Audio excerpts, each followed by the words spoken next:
Fala galera, The Boys estreou finalmente sua quarta temporada na última semana e junto a isso simplesmente veio uma enxurrada de críticas que simplesmente eu não esperava que acontecesse com essa série que é tão cultuada e estava tão aguardada já a estreia dessa quarta temporada que demorou 2 anos simplesmente para acontecer.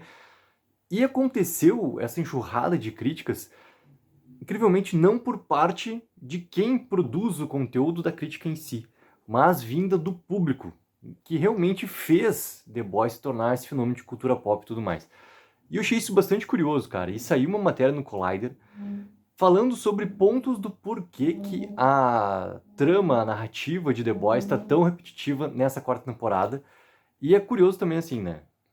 Essa pontuação, ela começou a acontecer, eu fiz um vídeo de primeiras impressões antes da estreia da quarta temporada, onde alguns críticos colocavam esses aspectos assim, porque não tinha ainda tido o anúncio que, né, através do Eric Kripke, que a quinta temporada vai ser a última de The Boys, né? A próxima temporada de The Boys será a última.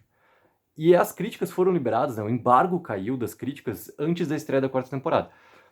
E alguns estavam pontuando justamente de uma repetição em torno da narrativa, das histórias que estavam sendo contadas e tudo mais, de um cansaço, e que The Boys, inclusive, estava caindo dentro de como se fosse uma própria armadilha que ele mesmo tirava sarro dessa própria armadilha sobre esse mundo, esse contexto todo dos super-heróis. Então, assim, ó, essa matéria do Collider, tá? Ela traz alguns pontos que a gente vai conversar aqui durante esse vídeo, tá? Primeira coisa aqui, ó. The Boys inicialmente se destacou por parodiar os super-heróis, né? O contexto todo de existir super-heróis. Mas desde então sucumbiu à narrativa genérica e spin-offs desnecessários, tá? E até vamos colocar essa questão dos spin-offs desnecessários. Eu não acho que eles são desnecessários, acho que a maneira como os spin-offs de The Boys estão colocados, né? A gente tem o Diabólico, a gente tem o GNV, a gente sabe que a gente vai ter segunda temporada de GNV, a gente sabe que vai ter, né, o spin-off colocado da história de The Boys no México. Só que, pelo que a gente tem até agora das spin-offs, a história ela parece ter realmente uma linha narrativa junto à série principal, tá? Então, elas não estão simplesmente colocadas apenas por existir por um fator de mercado, tá? Não parece esse contexto que a gente está vendo dentro desse universo de The Boys do que está acontecendo. E é óbvio que não tem como uma série spin-off ter o mesmo tom exato da série principal. Não tem como. Ela tem que ganhar uma vida própria, entendeu? Então, assim, eu senti pesado até E vou repetir, cara. Tem a pontuação de alguns críticos, só que isso veio muito maior do público, tá? Até deixa eu colocar aqui, ó, como é que tá em relação... No Rotten Tomatoes, por exemplo. Olha que engraçado, tá?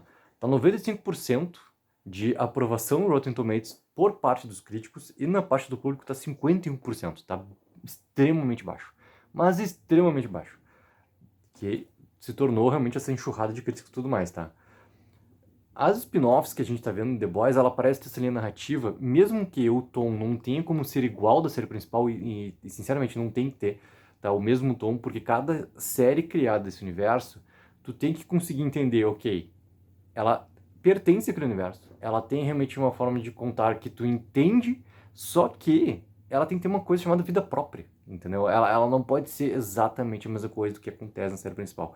Ela tem que ter uma vida própria e ela tem que agregar a história da série principal. E esse é o principal aspecto. Então, isso até não estou vendo um grande problema no que está acontecendo para essa quarta temporada aqui, tá? Vamos seguir aqui, ó. O que eles colocam mais nessa matéria, tá? A quarta temporada luta com níveis de poder inconsistentes, subtramas românticas abandonadas e dependência excessiva do humor para chocar.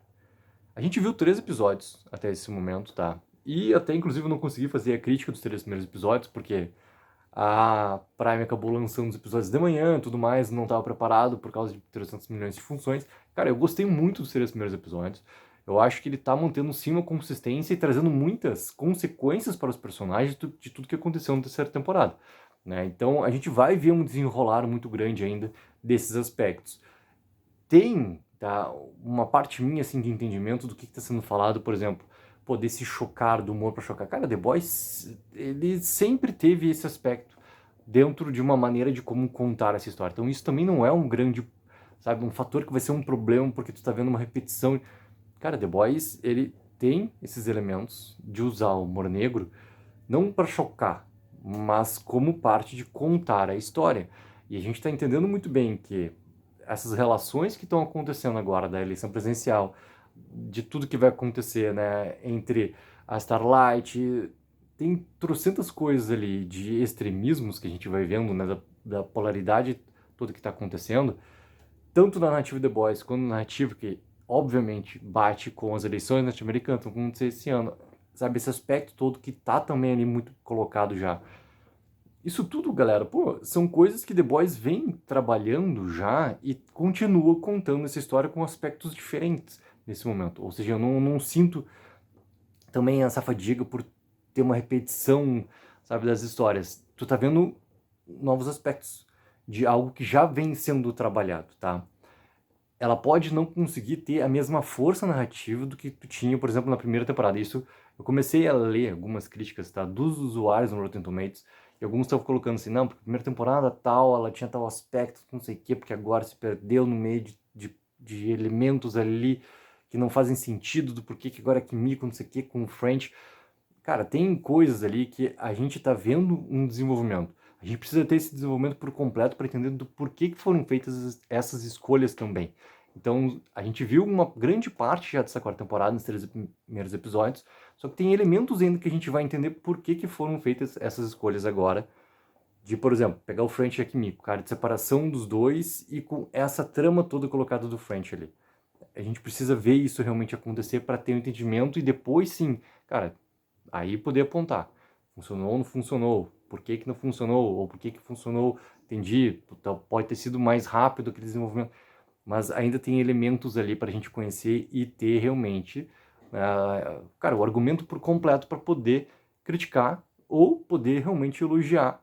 E segue, entendeu? Então, eu acho que tem alguns aspectos que estão acontecendo nessa quarta temporada que não são tão problemáticos assim até agora, tá? Vamos seguir. O que mais diz essa matéria aqui do Collider, tá? A série deve retornar às suas raízes de crítica à cultura dos super-heróis e ao capitalismo para recuperar o sucesso que alcançou nas temporadas anteriores. O problema é que realmente essa parte de os personagens enfrentar as consequências, e a gente pega obviamente da última parte da terceira temporada, tu tá chegando cada vez mais forte nessa questão, né, do extremismo. Tu tá cada vez mais tendo, né, esses argumentos e consequências e tendo esses exemplos. Os 3 primeiros episódios da quarta temporada mostram muito isso. Então, tu voltar para um princípio onde tu já utilizou, aí eu não vejo uma grande evolução também aonde que essa série quer chegar. Talvez esse seja o grande problema ou grande questão, tá? Que essa repetição toda de arco narrativo The Boys, né, de mostrar um elemento que tu já pode ter visto, apenas de mostrar esse elemento de uma maneira um pouquinho diferente, pode causar sim, né, uma certa repetição de história, pode causar sim uma certa fadiga. Nós, espectadores, pode daí sim trazer essa questão de reclamação e trazer a questão de crítica também. Mas a gente está vendo ainda algo que importa demais para esse contexto todo dos personagens ali. Ou seja, tu bater novamente apenas, né, no universo super-heróis, nesse contexto todo tá colocado ali, em ter realmente, né, essa crítica acontecendo ali a esse mundo, esse universo todo, como já viu sendo parodiado tanto, cara, da DC, da Marvel, a gente já entendeu esse contexto todo que The Boys também utiliza. Só que ele está querendo colocar outras informações a partir daquele mesmo ponto ali, tá? E tem até, né, algumas coisas assim que essa matéria do Collider coloca, tá? Por exemplo, assim, que eles estão seguindo muito a fórmula, por exemplo, da Marvel, assim, de não desenvolver as histórias até o final e apenas deixar, né, elementos. O que é esse tal negócio, né? Tem que parar com a Marvel. De tu tá vendo um filme, por exemplo, da Marvel, onde tu não tem ali uma definição daquela história, tu tá vendo algo que vai te levar à próxima história, ou seja, tu tá vendo aquele filme, tu vai vendo uma cena pós-créditos depois, que vai te deixar animado para te ver a próxima história, o próximo filme, depois a próxima cena pós-créditos e assim por diante, né?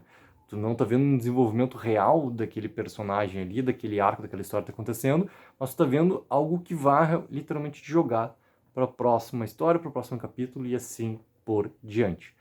E a gente sabe que isso trouxe, né, problemas para a Marvel, fadiga toda em relação ao público, já sabemos o contexto todo. E está sendo colocado que The Boys está fazendo exatamente a mesma coisa agora, nessa quarta temporada. Isso, galera, é algo que, para mim, enquanto espectador, ainda não é algo que está me incomodando, não é algo que realmente eu estou vendo uma repetição, é algo que eu estou vendo literalmente as consequências com novos elementos dessa história. E indo mais a fundo em alguns pontos que eles não tinham ido a fundo dessa maneira ainda. Porque essa questão agora da eleição presidencial é algo que está querendo muito conversar com o mundo real do que está acontecendo nesse momento nos Estados Unidos. Algo que já aconteceu no passado, que vai acontecer novamente agora, em todo o confronto que vai acontecer lá entre Biden e Trump e tudo mais. Então, tá, sabe, a história ela realmente está trazendo essa evolução através dessas consequências. É óbvio que, à medida que semana a semana, episódio a episódio, a gente vai tendo essas novas partes de história e a gente vai conseguindo ter também uma visão maior do que essa quarta temporada realmente quer contar. Mas não estou sentindo essa repetição, por enquanto, ainda para me incomodar quanto espectador. E galera, basicamente são esses pontos aqui que são colocados dentro dessa matéria aqui da Collider. E eu quero muito saber a opinião de vocês assim. Assistiram os 3 primeiros episódios? O que acharam dos 3 primeiros episódios? Trouxe certa fadiga? Trouxe certo cansaço? Tem essa reclamação ou não? Ou estão gostando do que foi apresentado até agora na quarta temporada? Galera, lembrando que quinta-feira, neste episódio, teremos sim crítica completa liberada aqui no canal. Teremos vídeo todo dia, amanhã já tem vídeo novamente, né, dessa quarta temporada, de alguns elementos ali que também são importantes pra gente começar a teorizar muito sobre o que pode acontecer nos próximos capítulos de The Boys. Galera, coloquem embaixo nos comentários e não esqueçam sempre de dar aquela ajuda que é mega importante, de curtir o vídeo e assinar o canal. Take04, viva o sonho aqui!